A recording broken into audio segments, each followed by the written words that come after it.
Dear viewers, welcome to my show. This is known as Success Talk, what I call, and I call upon a lot of dignitaries around the world from America to India, India to Bihar. Today's guest is Dr. Javed Ahmed, sir. Dr. Javed Ahmed is a renowned educationist and he is an assistant professor at RK College, LNMU. And I am very blessed to have such a gem, doctor Javed Ahmed sir. Ahmed साहब बहुत ही अच्छे इंसान हैं और इनकी जो एक लंबा अनुभव रहा है, इन्होंने बहुत ही अच्छा कार्य किया है और हजारों बच्चों को इन्होंने गाइड किया है. विशेष रूप से एक ऐसा प्रोफेशन जहाँ पे टीचर्स कहता है कि अपने आप में टीचर होना बहुत बड़ी बात होती है. तो ये लगातार पिछले कई डिकेड से बच्चों को पढ़ाते हैं और खास के ऐसे स्टूडेंट जो बीएड करते हैं, जिनके ऊपर देश का भविष्य टिका होता है, राष्ट्र का भविष्य है. और आज हमारे लिए बहुत खुशी की बात है कि ऐसे शख्सियत, ऐसे जो रत्न हैं हमारे साथ हैं और हम लगातार टॉक शोज करते आ रहे हैं. आज हमारे लिए व्यूअर्स बहुत अच्छी बात है और विशेष रूप से ऐसे बच्चे जो सिविल सेवा की तैयारी करते हैं, मेरे साथ जुड़े हुए हैं, 10,000 से अधिक बच्चे जुड़े हुए हैं. उनके लिए भी वन टू वन इंटरेक्शन से अच्छा है कि जब आप किसी के वीडियोज या किसी की चीजें देखते हैं, उसको समझते हैं. तो ये बहुत सारी बातें हम लोग अभी करेंगे. जावेद सर, आपका बहुत बहुत स्वागत है इस सक्सेस टॉक में और मैं दिल की गहराइयों से thank you sir, thank you sir, हृदय की गहराइयों से आपको वेलकम करता हूं और उम्मीद करता हूं कि आपका जो अनुभव है, चाहे चाइल्डहुड का रहा हो, चाहे एज ए टीचर रहा हो, प्रोफेसर रहा हो, क्योंकि आपकी जिम्मेदारी एक ऐसे वर्ग की तैयार करने की है जो कि टीचर बनते हैं, one who can teach the students and जो budding youth of this country. So that is really a great job that you are doing. अब आप हम लोगों को बताएंगे कि टीचर्स का जो रोल है, आप किस तरीके से महसूस करते हैं और उसमें किस तरीके से आपको लगता है कि जो रीडिंग हैबिट्स है वो बहुत ही महत्वपूर्ण है आज के छात्रों के लिए. आप विस्तार से बताएं, अपना परिचय देते हुए भी आप बताएं sir, please sir. Thank you Rakesh ji. वो आज का जो टॉपिक है वो बड़ा ही वाइटल है, particularly for the whole nation, country और वर्ल्ड के लिए है.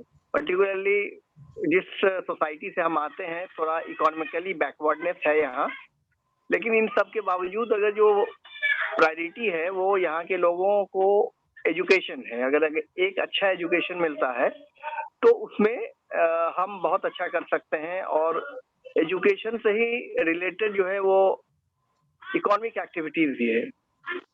तो अगर इकोनॉमी को दुरुस्त करना है, अच्छा करना है, उसको सेफगार्ड करना है, तो एजुकेशन लाना पड़ेगा सोसाइटी में.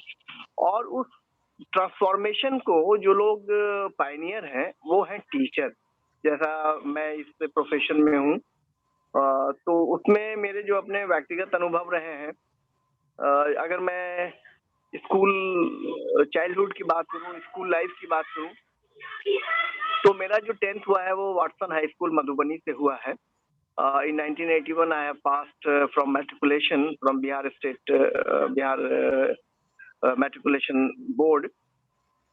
तो इसमें मेरे आइडियल जो है हमेशा हमारे टीचर हुआ करते थे और जो सब्जेक्ट्स पढ़ाया जाता था, आज के दौर में तो वो सब्जेक्ट्स सिमटकर 5 सब्जेक्ट्स पे ही हो गया है, जो सीबीएसई पैटर्न है, जिसको बिहार गवर्नमेंट ने भी मान लिया है. करिकुलम लगभग सेम है, सीबीएसई के बराबर है बिहार का. तो इसमें जो रोल मॉडल की बात होती है टीचर की, तो टीचर को ट्रांसफॉर्म करना पड़ता है और टीचर की जो एक्टिविटीज, जो उनका इन डेप्थ नॉलेज होता है, वो उसी का ट्रांसफॉर्मेशन होता है, जिससे कि वो लड़के जो उसके प्यूपिल्स हैं वो बड़े अच्छे और उसको कहा जाइए कि डिग्निफाइड वे में वो उसको ग्रहण करते हैं, जो हमारे यहाँ की परंपरा रही है, गुरुकुल परंपरा रही है. लेकिन समय के साथ सब चीज चेंज हो रहा है.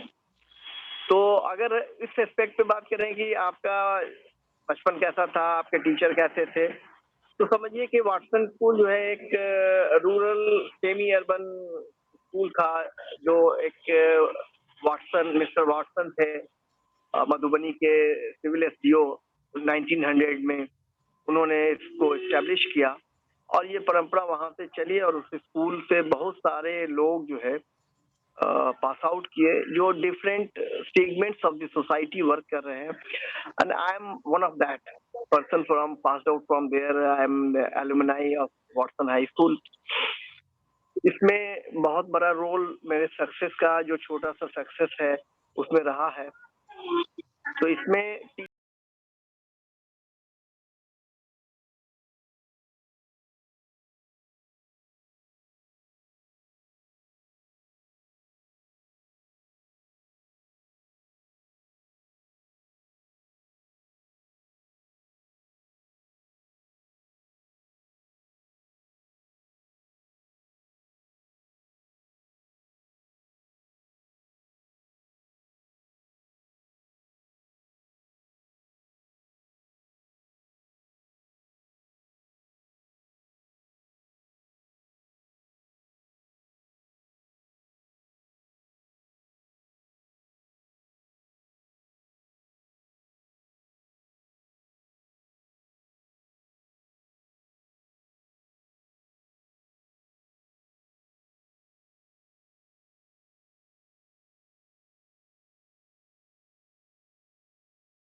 डेवलपमेंट हो जिससे वो सिर्फ विषय से संबंधित एरिया को कवर करके नहीं बैठे, उसमें एक डिफरेंट इनोवेटिव आइडियाज आता रहे ताकि हम इसको कैसे करें। अब इसमें कहिए कि जो एनसीटी है, जो एपेक्स बॉडी है, वो भी बीच-बीच में इस तरह के करिकुलम्स को डेवलप करने के लिए करती रहती है। इसमें बहुत सारा एनजीओज का भी सपोर्ट है। मेरे नॉलेज में कम से कम 10 एनजीओज ऐसे हैं जो शिक्षा के क्षेत्र में काम कर रहे हैं और बहुत अच्छा वर्क कर रहे हैं। जब तक के पब्लिक प्राइवेट पार्टनरशिप सिस्टम इससे नहीं जुड़ेगा, तब तक सिर्फ गवर्नमेंट के भरोसे रहने पे हम इसको बहुत ज्यादा आगे तक नहीं ले जा सकते हैं। इसको पीपुल्स पार्टिसिपेशन कर सकते हैं। एक और शिक्षा के क्षेत्र में जो एक बहुत बड़ी उपलब्धि हुई है, वो है ODL system, open and distance learning system. ये एक ऐसा एस्पेक्ट है या कहिए कि एक ऐसा अपॉर्चुनिटी है कि जो वर्किंग लोग हैं उनको भी ये प्रोवाइड कर रहा है और इसमें टीचर एजुकेशन का भी पार्ट है और बीएड की पढ़ाई जो है वो डिस्टेंस जो ओडीएल मोड है उसमें भी लाया गया है ताकि जो टीचर का रोल अदा कर रहे हैं या एज ए परमानेंट टीचर है और उन्होंने किसी वजह से नहीं वो डिग्री प्राप्त की है बीएड की, तो उसको भी वो ओडीएल सिस्टम से पूरा कर सकते हैं। तो ओवरऑल अगर सिनेरियो देखा जाए, तो वो बहुत अच्छा है, एप्रिशिएबल है। और जो अभी नई शिक्षा प्रणाली हमारे प्रधानमंत्री नरेंद्र मोदी महोदय ने लाई है, वो भी बहुत ही डायनेमिक है और इससे जो एक ओवरऑल डेवलपमेंट है, वो हो रहा है। और इसमें जो अगर कहा जाए तो इसको मेनी मेनी थैंक्स कहें कि हमारे जो शिक्षा मंत्री, मानव संसाधन विकास मंत्री हैं निशंक जी, उनका भी हमने देखा है कि उनका बड़ा पॉजिटिव अप्रोच रहता है ताकि हायर एजुकेशन को ज़्यादा से ज़्यादा कैसे फ्लरिश किया जाए। डिफरेंट आइडियाज़ वो भी मंगवाते हैं टीचर से, हमने भी कुछ आइडियाज़ दिए हैं गवर्नमेंट ऑफ इंडिया को, इस विषय पे ऐसे किया जा सकता है। तो अगर देखा जाए तो काफ़ी बड़ा पोज़ीशन है इंडिया में। और इस संदर्भ में एक और बात मैं कहना चाहूँगा कि जो अमेरिका की एक एनजीओ है, उसने एक काम किया था, तो जी उसमें अफ़गानिस्तान, नाइजीरिया और इंडिया, इसमें एक पॉइंट आ रहा था कि ये जो स्कूल ड्रॉप आउट हो रहा है, ख़ास करके जो 5वीं से 8वीं के बच्चे का जो स्कूल ड्रॉप आउट हो रहा था, उसके रीज़न्स और उसकी रेमेडी पे काम चल रहा था। संजोग से बिहार का जो समस्तीपुर ज़िला है, वो इसके टारगेट में आया था और पूरे बिहार के 38 ज़िले में समस्तीपुर ही एक ऐसा ज़िला था, जहाँ पे सबसे ज़्यादा ड्रॉप आउट्स हो रहे थे। तो उस रीज़न में भी वो जो बैंगलोर बेस्ड अमेरिकन एनजीओ है, जो बैंगलोर बेस्ड है, उसने काम किया है इस पर। संजोग से मुझे भी उसका पार्ट होने का मौका मिला था और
से DST है या DBT है, डिपार्टमेंट ऑफ बायोटेक्नोलॉजी है, ये सब जो है उनको फंड देते हैं और उनके पास मिनिमम फंड की कोई सीमा नहीं होती है। उनके जो प्रोजेक्ट्स डाले जाते हैं उसको वो फुलफिल करते हैं। लेकिन ठीक इसके उलट जो यूजीसी का गाइडलाइंस है, इसमें जो माइनर रिसर्च प्रोजेक्ट है, इसमें साइंस के लिए जो है इन लोगों ने फंड पहले अलॉट कर रखा था 5 लाख रुपीज और सोशल साइंसेज के लिए 3 lakh rupees, major research project के लिए 15 लाख रुपीज साइंस में और सोशल साइंस में 10 लाख रुपए। तो अभी जो सिस्टम है साइंस में, इसमें जो जेन्युइनिटी ऑफ द वर्क है वो कहीं ना कहीं इफेक्ट करता है ड्यू टू फंडिंग पोजीशन। क्योंकि जैसे मैं केमिस्ट्री बैकग्राउंड का हूँ, तो HPTLC एक मशीन होती है जिसमें हाई परफॉर्मेंस क्रोमोग्राफी टेस्ट की मशीन होती है, जिसकी कीमत ही 18 से 20 लाख रुपए आती है। और अगर इसमें यूजीसी फंड करती है मेजर रिसर्च प्रोजेक्ट में सिर्फ 15 लाख, तो कहीं ना कहीं इसमें जो प्लेगरिज्म का मामला होता है वो आ जाता है कि वो उसमें जेन्युइनिटी ऑफ द रिसर्च जो है वो नहीं हो पाता है। तो इसको भी सरकार को थोड़ा देखना चाहिए। आपके माध्यम से मैं रिक्वेस्ट करूंगा ये बातें उस पटल तक पहुंचे, जिससे कि हमारा जो हायर एजुकेशन का जो सेगमेंट है वो अपने आप में काफी आगे जाए। पूरे इंडिया में जब आप पेटेंट्स की बात करते हैं, खास करके इंटेलेक्चुअल प्रॉपर्टी की बात करते हैं, तो इंडिया की जितनी ट्रेडिशनल यूनिवर्सिटीज है उसमें पेटेंट्स की संख्या बहुत ज्यादा है। जबकि उसके कंपैरिजन में आपको IIT बैंगलोर और IITs की बात करेंगे तो मोस्टली वहां से जो भी पास आउट होते हैं एलुमनाई, वो सारे के सारे ब्रेन ड्रेन हो जाते हैं, वो सब फॉरेन में जाके अपना सेवा देते हैं। लेकिन यहाँ जो ट्रेडिशनल यूनिवर्सिटीज है इसमें सबसे ज्यादा पेटेंट्स होता है, जहां तक मेरा अपना नॉलेज है, क्योंकि मैंने भी अभी एक पेटेंट के लिए दे रखा है। तो अभी तक अप्रूवल नहीं हुआ है, लेकिन आई होप तो कि वो हो जाएगा। और इस तरह जो रीडिंग हैबिट्स की एक चर्चा है, रीडिंग हैबिट्स की चर्चा में जो टीचर का जो रोल है वो बड़ा वाइटल है। देखिए, जब हम बचपन में क्लास में पढ़ते थे तो उसमें एक पीरियड ऐसा होता था कि बच्चों को टेक्स्ट बुक की रीडिंग देनी होती, जो उसके उस रीडिंग हैबिट को इनकलकेट करता था, उसको बढ़ाता था। तो आजकल उसमें थोड़ा सा हरास हुआ है, लेकिन हर स्कूल में गवर्नमेंट की पॉलिसी भी आई है कि एक लाइब्रेरी हो, वहाँ बच्चे अपनी अपनी पसंद की किताबें लें। इसमें थोड़ी सी कमियां मुझको दिखी है स्कूल लेवल पे, खास करके लोअर लेवल पे, ताकि वहाँ बच्चों के मन की कुछ किताबें नहीं आई है। क्योंकि जब किताबों की बात होती है तो अब 2 डिफरेंट फॉर्म्स में किताबें आ गई हैं। जो इलेक्ट्रॉनिक ई बुक्स आ गए हैं, जो ट्रेडिशनल बुक्स आ रहे हैं प्रिंटेड फॉर्म में वो भी आ गए हैं, ऑडियो बुक्स आ गए हैं। तो ये डिफरेंट कहिए कि जो क्वालिटीज की बुक्स आई है, इसका थोड़ा सा टीचर को रोल इसमें पॉजिटिव अदा करना पड़ेगा। तो वो स्कूल में इस तरह के माहौल बनाए कि बच्चों में वो टीचिंग की जो हैबिट्स है वो इनकलकेट करे, वो थोड़ा बढ़े। ऐसा बढ़ने पे हमको लगता है कि वो बच्चे जो छोटी उम्र के हैं, खास करके उनके अंदर में एक इनोवेटिव आइडियाज आएगा और उसकी रीडिंग हैबिट्स से वो अच्छी अच्छी किताबें पढ़ेंगे। और जैसे मुझको याद है कि जब हमारे स्कूल में बड़े बड़े जो हमारे राजनीतिक पुरुष होते थे, पंडित जवाहरलाल नेहरू, महात्मा गांधी और फिर वल्लभ भाई पटेल, मौलाना आजाद, इस तरह के फोटोग्राफ्स लगे होते थे और उनके फोटो के नीचे कुछ पंक्तियां होती थी। उनकी लिखित किताबें होती थी स्कूल में, जो करिकुलम का पार्ट होती थी। तो इन चीजों पे अगर थोड़ा बहुत किया जाए तो मुझको लगता है कि एक एजुकेशन में एक बहुत ही अच्छा चेंज देखने को मिल सकता है। और मुझको लगता है, मैं होपफुल रहता हूँ एज ए टीचर कि कहीं कोई रुकने की बात नहीं होती है। ये तो लगातार चलने वाला चक्र है और इसमें आज हम हैं, कल कोई और होंगे। लेकिन ये जो ट्रांसफॉर्मेशन ऑफ एजुकेशन है, जो डिसेमिनेशन ऑफ एजुकेशन है, उसकी कंटिन्यूटी होती रहे। और मुझको लगता है कि ये एक जिम्मेदारी इसको सिर्फ गवर्नमेंट पे भी नहीं छोड़ना चाहिए, तो सब लोगों को लेना चाहिए। इसके एक और सेगमेंट है जिसपे राकेश जी मैं बात करना चाहूँगा, वो है कॉम्पिटिटिव एग्जाम्स का। तो इसमें जब मैं हायर एजुकेशन की चर्चा करता हूँ तो वहाँ तो यूजीसी के द्वारा 2-3 इस तरह की चीजें इनपुट की गई हैं। जैसे कोचिंग क्लासेस हुई है, तो 2 तरह की कोचिंग क्लासेस है। एक तो एससी, एसटी, ओबीसी माइनॉरिटीज को करते हैं फ्री कोचिंग। दूसरा है कि इसमें वो क्लासरूम के बाद का जो पीरियड है, उसके लिए भी यूजीसी ने पहल किया है। अभी कहीं-कहीं डिफंक्ट है, लेकिन वो ऑपरेटिव है। उसमें भी लड़कों को कॉम्पिटिटिव एग्जाम्स के लिए वो प्रिपेयर करते हैं। उसमें जो इम्पैनल्ड टीचर्स होते हैं उस सब्जेक्ट विषय के, वो भी बहुत अच्छा काम करते हैं। मुझको भी पार्ट लगा था कि मैंने जनरल स्टडीज अपने कॉलेज में लड़कों को बताया।